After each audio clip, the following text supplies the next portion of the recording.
యేసుక్రీస్తు నామములో అందరికీ వందనాలు. నా దేవుడు మిమ్మల్ని మీ కుటుంబాలను నిండారులుగా దీవించునుగాక. ఈరోజు లేఖన భాగంలోకి వెళుతుండగా మనం లేఖనాలను పరిశీలించి దాని ప్రకారం నడవాలని దేవుడు కోరుకుంటున్నాడు. మనం అలా ఉంటున్నామో లేదో ఒకసారి మన హృదయాలు పరిశోధించుకుందాం. ఈరోజు లూకా సువార్తమానం 7వ అధ్యాయము 38వ వచనాన్ని నేను చదువుతున్నా. అందరూ కూడా బైబిల్ నుండి తీసి చదవటానికి ఇష్టపడండి. లూకా సువార్తమానం 7వ అధ్యాయము 38వ వచనం. వెనక తట్టు ఆయన పాదముల యొద్ద నిలబడి ఏడ్చుచు కన్నీళ్లతో ఆయన పాదములను తడిపి తన తల వెంట్రుకలతో తుడిసి ఆయన పాదములను ముద్దు పెట్టుకొని ఆ అత్తరు ఆయన పాదాలకు పూసినని ఉంది. ఎవరు ఏమైనా పేరైతే రాయలేదు కానీ పాపాత్మురాలంట. మనం కూడా పాపం చేసామా లేదా? మనం నీతిమంతులమా? మనం నీతిమంతులం కాదు కదా. అందరూ పాపం చేసి దేవుని దీవెనలు పొందుకోలేనటువంటి వారంగా ఉన్నవారిని ఆయన పిలిచి మనందరినీ కూడా ఒక ఉన్నతమైన స్థానంలో నిలబడాలి, వీళ్ళని ప్రయోజకులను చేయాలి, వీళ్ళతో నేను మంచి నడవడిలో నడిపించాలని ఆయన పరలోకం నుండి దిగి వచ్చి మన కోసం ఎన్నో శ్రమలు అనుభవించి మనల్ని ఉన్నతమైన స్థానంలో నిలబడాలని ఆయన కోరుకుంటున్నాడు. నీ తల్లిదండ్రులు చేశారా, నీ అన్నదమ్ములు చేశారా, నీ అక్క చెల్లెలు చేశారా? నిన్ను ఒక ఉన్నతమైన స్థానంలో చూడాలని ఎవరైనా కోరుకున్నారు? ఎవరో కోరుకోలేదు కదా. ఆయనకే ఏంటంటే అంత బాధ. మనల్ని సజీవులుగా నిలబెట్టి మన సజీవులనే ఆయన రెక్కల కింద భద్రపరిచి మనందరినీ మేలైన మార్గంలో నడిపించాలని ఆయన మన కోసం ఆఖరి రక్త బుట్టు వరకు కార్చి మనల్ని పాపం చేయకుండా ఇక మీదట పాపం చేయకుండా ఉండమని చెబుతున్నారు. ఇక్కడ ఈయన ఏం చేసింది? అత్తరు పూసిందంట, తల వెంట్రుకలతో పాదం తుడిచిందంట. ఆమె పాపం ప్రక్షాళన అవ్వాలని, ఆమె చేసిన దోషాలన్నీ క్షమించబడతాయని తెలుసుకొని ఆయన పాదముల యొద్ద నిలబడి ఏడుస్తూ ప్రార్థన చేసిందంట. మనం అలా ఉంటున్నామో లేదో ఒకసారి మన హృదయాలు పరిశోధించుకో. దేవుడు మన పట్ల కార్యం చేశాడు కదా. ఆయన కరుణామయుడుండి, కరుణా సంపన్నుడైనండి. ఆయన మన కోసం దిగి వచ్చి ఇక్కడికి వచ్చి మన కోసం ఎన్నో శ్రమలు అనుభవించి నిన్ను నన్ను కూడా ఈ పాపము నుంచి విడిపించాలి, ఈ దోషం నుంచి విడిపించాలి, ఈ బిడ్డలు నశించిపోతున్నారే అని ఎంతో వేదనతో మన దగ్గరికి వచ్చారు. మనం తీరా ఏం చేస్తున్నాం? మనం ఏమీ కూడా చేయలేని స్థితిలో ఉంటున్నాం. అక్కడ కూడా ఒక స్త్రీ ఉంది. ఎక్కడ? వ్యభిచారం పట్టుబడిన స్త్రీ. ఆమెను తీసుకొచ్చి ఆనాడు మోసే ధర్మశాస్త్రంలో వ్యభిచారం పట్టుబడి స్త్రీని మాత్రమే రాళ్లతో కొట్టేవాళ్ళంట. పురుషులను కొట్టకూడదా? పురుషుడు కూడా అదే గుర్తిలో ఉన్నాడు కదా. పురుషుడిని ఎందుకని సావగొట్లా? ఇద్దరిని చంపేయాలి లెక్క ఇది. అలా కాకుండా స్త్రీని ఒక్కదాన్ని తీసుకొచ్చి స్త్రీని మాత్రమే చంపాలని మోషే ధర్మశాస్త్రంలో రాసింది.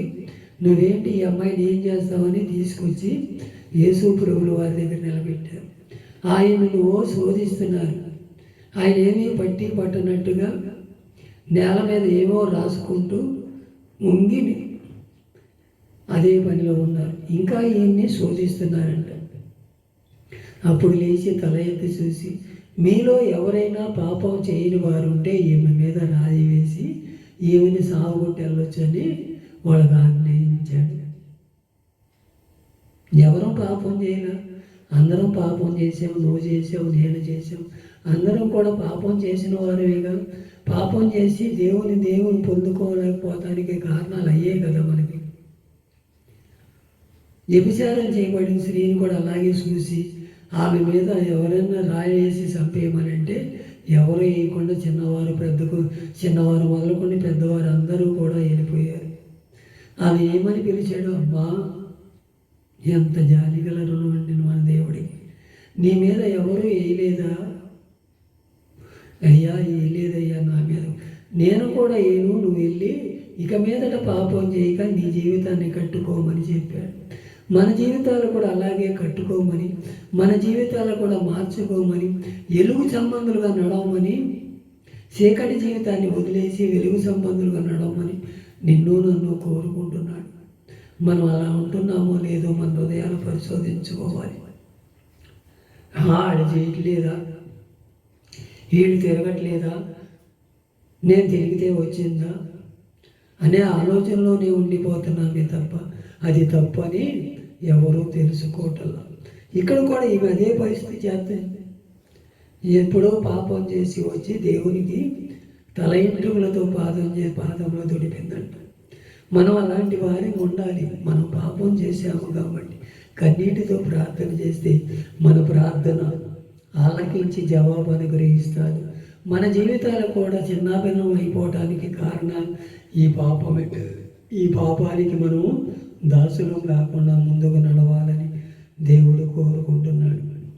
మళ్ళీ 47వ అధ్యాయంలో 47వ వచనంలో కూడా 7:47 కూడా ఆమె విస్తారంగా ప్రేమించను కనుక ఆమె యొక్క విస్తార పాపములు క్షమించబడవని నీతో చెప్పుచున్నాను. ఎవరికి కొంచెము క్షమించబడునో వాడు కొంచెముగా ప్రేమించనని చెప్పిను. నీ పాపములు క్షమించబడివను అని చెప్పి ఆమెతో అనెను.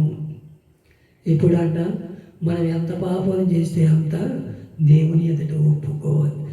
ఒప్పుకున్న తర్వాత మళ్ళీ అదే బాడీలో ఉండకూడదు. నన్ను దీవిస్తున్నాండి, నేను ఏ పాపం చేసినా నేను ఆయన సన్నిధిలో ఉంటున్నానులే అంటే రెట్టింపు శిక్ష అనుభవించాల్సిందే. ఎవరైనా సరే, నువ్వైనా నేనైనా సరే. ఆయన ఒకసారే క్షమిస్తాడు, 10 సార్లు క్షమించడు. ఆ క్షమించకపోతే మన జీవితాలు చిన్నాభిన్నం అయిపోతాయి. మన పిల్లలు చెడుకు దారైపోతారు. భార్యాభర్తలు ఎలా జీవిస్తారంటే వారికి సంబంధం లేని జీవితాలు జీవిస్తారు. మనం ఇక మీదట అలా వద్దు. మన కుటుంబాలు మనం కట్టుకుందాం. మన పిల్లల్ని మేలైన మార్గంలో నడిపిస్తాం. దేవుని బాటలో నడిపిద్దాం. దేవుని సన్నిధిలో మనం కూడా వాళ్ళతో కనపడి యోగ్యమైన పాత్రలుగా నిలబెట్టి పచ్చని ఒలీవల మొక్కలు వలె నా సన్నిధిలో నిలబడే యోగ్యత మీకు కలగజేస్తున్నాను. మీ పాపములు క్షమించబడి ఉన్నవి, ఇక మీదట మీరు పాపం చేయబాకండి లేఖనాల ద్వారా ఎదురుపరుస్తున్నాయి. ఆయనేమో అక్కడేమో ఆమెమో పాదములతో తల వెంట్రుకలు దుడిచింది. ఇక్కడేమో మన పాపములు క్షమించబడిని. మన జీవితాలు కట్టుకొని దేవుని రాజ్యానికి ముందుకు అడుగులు వేద్దాం. అలాగే రోమాపత్రిక 8:1 అంటున్నాడు, కాబట్టి ఇప్పుడు క్రీస్తు యేసు నందున్న వారికి ఏ శిక్షా విధి లేదంట.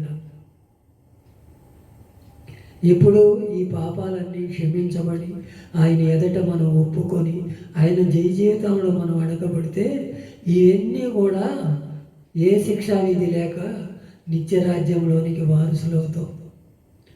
ఇవి చేసాములే పాపం, మళ్ళీ చేద్దామంటే నరకానికి దారి తీస్తుంది. మన కుటుంబాలు అధోగతి పాలైపోతుంది. అలా జీవితాలు మనకు వద్దని దేవుడు లేఖనాలు వేస్తున్నాయి. ఇక్కడ 2 తిమోతి 2:1 నా కుమారుడా క్రీస్తు యేసునందున్న కృపచేత బలవంతుడు కమ్మంటున్నాడు. ఆయన కృపచేతే మనం బలవంతులం అవ్వాలి.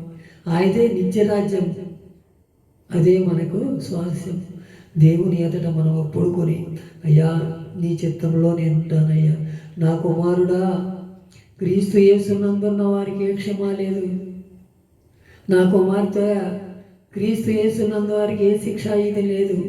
మీరు ఇక మీదట పాపం చేయక దేవుని సన్నిధిలో యోగ్యమైన పాత్రలు కనబడాలని దేవుడు కోరుకుంటున్నాడు. అలాంటి జీవితాన్ని మనం కట్టుకుందాం. ఆ రాజ్యానికి మనం వారసులు అవుదాం.